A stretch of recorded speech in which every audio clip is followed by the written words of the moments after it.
If you're at all familiar with my writing, that's probably down to less than a handful of circumstances. One, I used to write for Pitchfork a very long time ago in the early days. Two, I kind of went after the Decemberists and the Village Voice during a period when that band had a lot of serendipitous exposure through the Colbert Show and was getting a lot of ancillary press. And three, I was one of the first people to write, like the lead singer of the Decemberists, for the 33 and a Third series, which has since become, a wonderful outlet for young writing talent, and has taken it up a considerable notch with Jonathan Lethem's piece on Talking Heads, Fear of Music. I wrote about Joy Division's Unknown Pleasures. It was the 9th title in the series, and to the extent that the book has been something of a success, it's sold somewhere in the top 10, is all but entirely due to the fact that it says Joy Division on the cover. It's okay. It's a pamphlet. It's a little bit of a spotter's guide to Joy Division from an American fan. And pitching for the 33 and a Third series has become a real event in the junior music journalist crowd. People get really excited about this because people are really excited about particular albums and or their take on a particular album, and they really put a lot into those pitches. It's at the point where some people are complaining about the process and about the fairness, supposedly, of the process, which is very strange to me because when I was involved in the early going, David Barker just emailed me and said that he saw this kind of long-form piece I did on Joy Division in the early 2000s on Pitchfork. And he said, I'm starting this thing. I'm starting this series under the Continuum imprint, and I'd like you to be one of the contributors. It's gone to a whole new level now. Continuum has been acquired by Bloomsbury. David's resources are probably, I don't know, but they're probably quite a bit greater than they were when it was just Continuum. But I'm assuming that with that comes some pressure to perform, and the arrival of Jonathan Lethem and some more standard promotional practices says to me that this series is only going to get bigger, and they're only going to have to be tighter in terms of quality control and considerations for the marketplace when it comes to new titles. Understanding that, I was very interested in pitching a particular title this time around. I reached out to the band's management hoping to get an interview with them because I couldn't write another book that didn't have original content. There's no original content in this book. Rob Gretton's dead, Ian Curtis is dead, Tony Wilson is dead, and none of them were particularly interested in sharing their stories with people that weren't involved in the inner circle, and I respect that, and I wasn't even going to try to contact anyone. It just didn't make any sense. I was writing it as a fan. The band I contacted is considerably more famous than Joy Division. They're called Duran Duran. I remained fascinated by their 5th album, Big Thing. This is an album that they barely mention. It's glossed over in almost all interviews with the band, not as much as the album that followed it, which was an absolute train wreck called Liberty. Liberty was such a catastrophe that Duran Duran didn't even tour it. It's the first album they didn't tour in support of. It was pretty much disavowed within a month of its release. The band had a lot of interpersonal issues and substance abuse issues, which are famously recounted now, especially in John Taylor's memoir. When I talked to their manager early in the spring of this year, on a kind of quick little email exchange, she put it to the band. She said the band were interested and asked if I could fly to South America to interview them. When you're dealing with a band as famous and successful and wealthy as Duran Duran, you need to get yourself in that room if you want a chance to talk to them. I wasn't going to be able to do that. Financially, I couldn't afford to do it. Their manager was extremely nice to even speak to me. And take my call and take my emails. Because it did seem anecdotally they were interested in the idea of turning Big Thing into a talking point. It's an original idea for them, because all they hear when they go on interviews is, what was it like filming the video for Rio? You know, I mean, they get the same questions every time out. So when you've been a band for, you know, decades, you get real tired of that. When someone has a sort of unique perspective, you're curious. But you're not so curious that you're going to like do them a favor. You've never heard of them. It's just some kid. So, you know, it didn't happen. And I told David, you know, look, I wasn't able to get the band in the room, and I'm not going to, you know, put you in a position to have to tell me, like, we're not going to publish a book that doesn't have any original content. We're too deep into this thing. I'm fascinated by Big Thing, not because it's a resounding artistic success or this lost gem, but because it's any good at all. It really shouldn't have been even listenable. Duran Duran could not have been more out of touch, you know, as an entity in 1988. It wasn't that they personally were. It's that the band that they were, you know, saddled with being had come and gone. Duran Duran was over. They had a really nice echo with Notorious. But it was extremely obvious that Notorious was the product of Nile Rodgers more than Duran Duran. When you're the biggest band in the world and you're making literally corporation-sized profits, you don't just turn that off. So Duran Duran weren't really allowed to break up when things went south after Seven and the Ragged Tiger and this really horrendously bloated period of commercial overexposure. I mean, they had a board game out Into the Arena. They had this awful protracted pseudo-live film called Arena. You know, these are things that they're embarrassed of. These are really sharp guys. For that reason, I was really fascinated to hear about what it was like when they did this record Big Thing. In 1988, when they were putting this record together, In Excess was what Duran Duran had been in the early 80s. They weren't as big as Duran Duran, but they were massive. In 1988, Kick was what Thriller had been in 1982, or maybe not Thriller, let's say Synchronicity, whatever. It was one of the biggest albums of the 1980s. It was that year. So, of course, Simon Le Bon grew his hair out like Michael Hutchence, and it looked terrible. And I think he had been, you know, hitting the bottle or something, because he had put on some weight.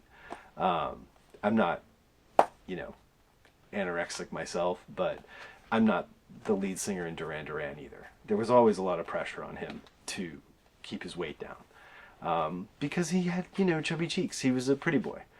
But by the time of Big Thing, it was a different question entirely. When they did the video for the third single, Do You Believe in Shame, he's wearing an overcoat. You know, they get in the studio, what's going on in England? Manchester, baggy. House music is everywhere. Frankie Knuckles has been coming up the chart, Mr. Fingers. The UK charts have gone through the whole Jack period of Jack Your Body, Jack Masterfly. It's just like, you know, a lot of fad stuff was going on in the mid-80s in the UK. But the house music thing had teeth. And it really was creating the subculture that exploded into, you know, rave and all of these things kids love to talk about from, you know, 88 to 91, 92. Things really were in a groundswell with underground electronic music, especially in England. Duran Duran were clocking that, and not in an opportunistic or cynical way. You gotta realize these guys had been essentially DJs of their own club. They did some really cool radio sets that you can look up on the internet and find, where, you know, they were kind of laying down the mood that had been in their club, the Rum Runner, in the very early 80s. And when they started, I mean, they sounded like Blur. I always was totally blown by how people were listening to those early Blur records and they weren't like, well, this just sounds like, you know, when Duran Duran were wearing pseudo Berlin suits and, you know, their bangs were like this in 81.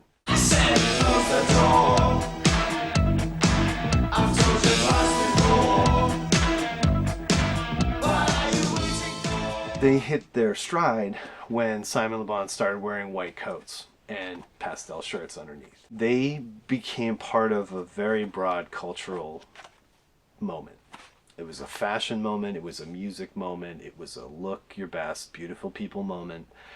MTV was taking off, it was taking Duran Duran with it, vice versa. Duran Duran was taking MTV with them.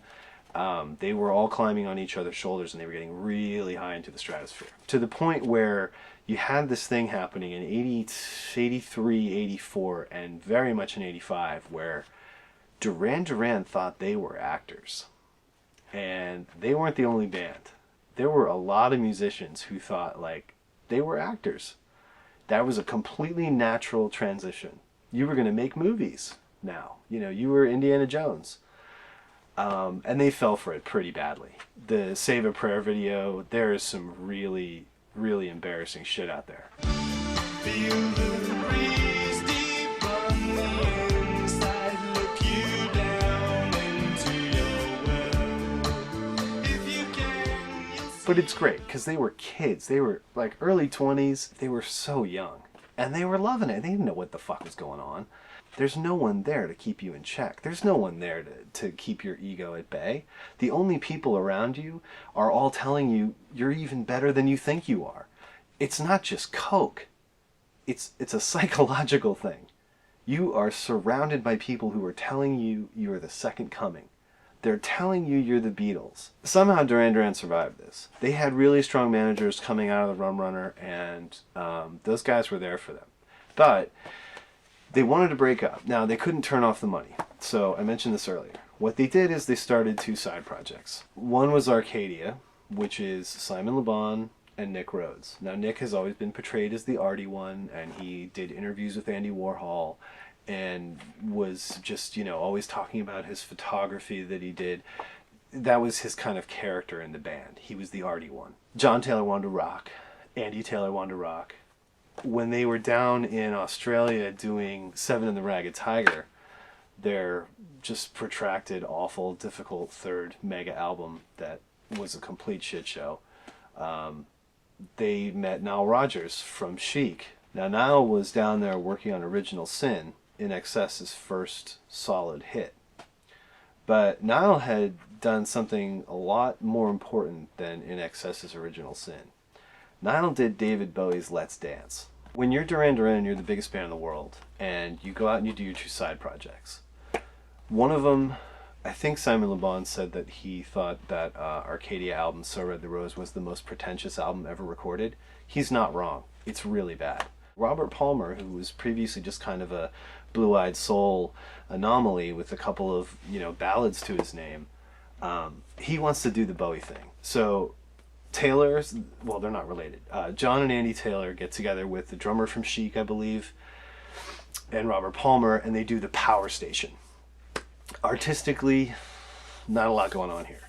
The story Taylor tells is they were working on what became Some Like It Hot as a kind of like Caribbean cool pastiche song.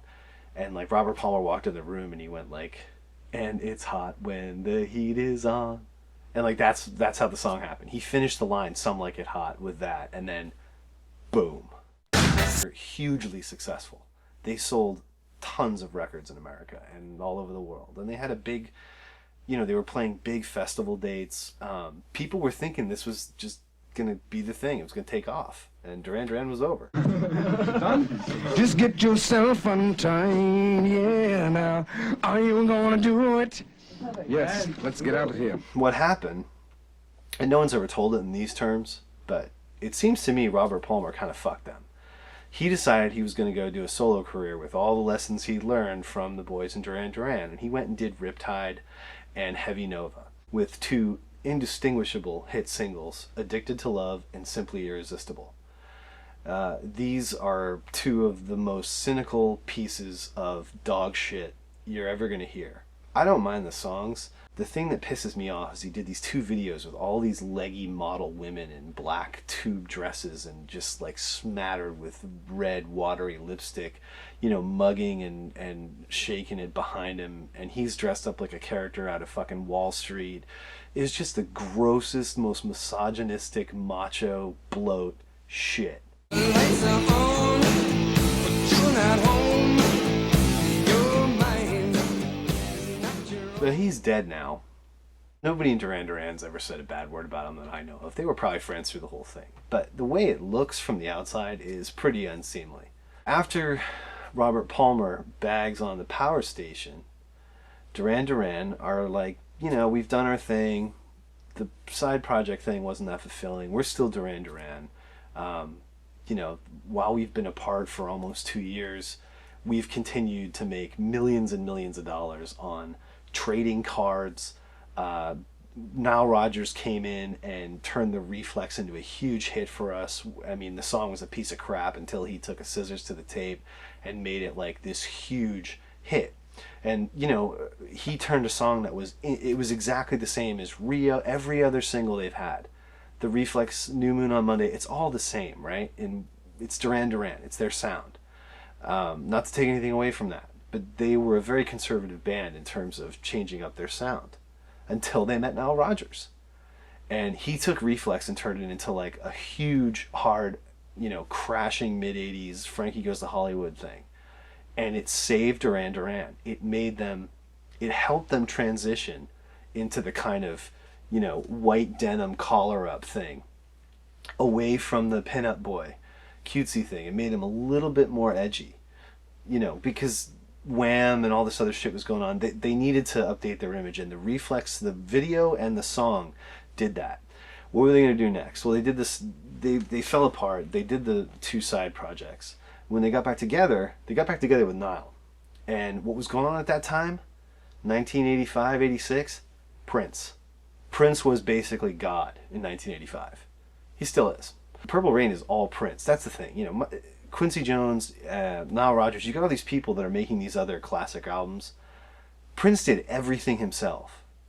You can't make a big enough case for how incredible that guy is. And so Duran Duran are in the studio and with Nile Rodgers, and what do we do now? Well, Nile's coming off huge, you know, horn hits for Bowie in Let's Dance, and you know, Prince is coming out with Kiss. In the mid 80s, you know, Jimmy Jam and Terry Lewis and, you know, the Oberheim OB8 and Sonic Mirage keyboard synth, the orchestra hit.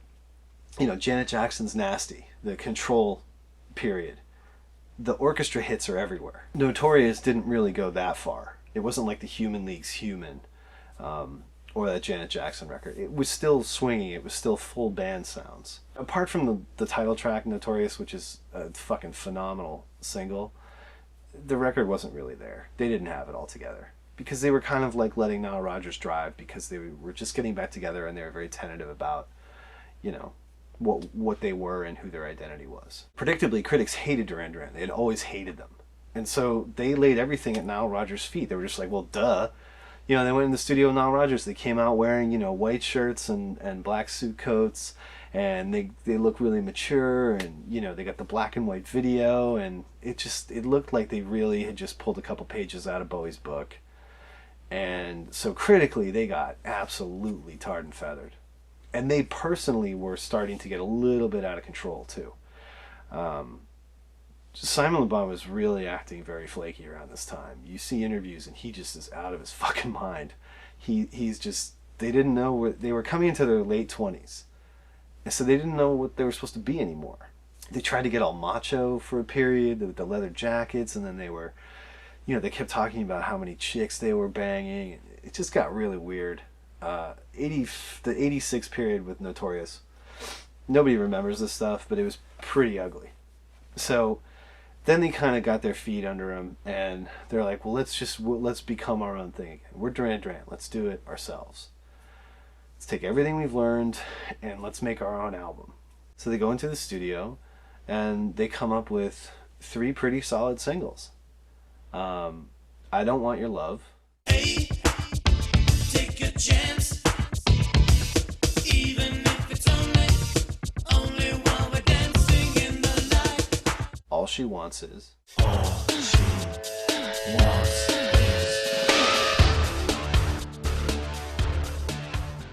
And Do You Believe in Shame? Do you believe in love? Do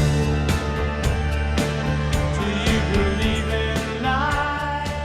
There was also a song called Drug, which they had done a kind of, I don't know, it was Daniel Abram, or I think it was Daniel Abram, the producer, had done a really hard-hitting cut hit version of Drug that John Taylor thought should have been the lead single. He thought that was the best thing that came out of all those sessions. And I think he almost quit the band over it. Probably because he was like in like coke rage. Take me every morning, take me every night. Take me when you're feeling low, take me when you wanna stay. Take me. Arcadia.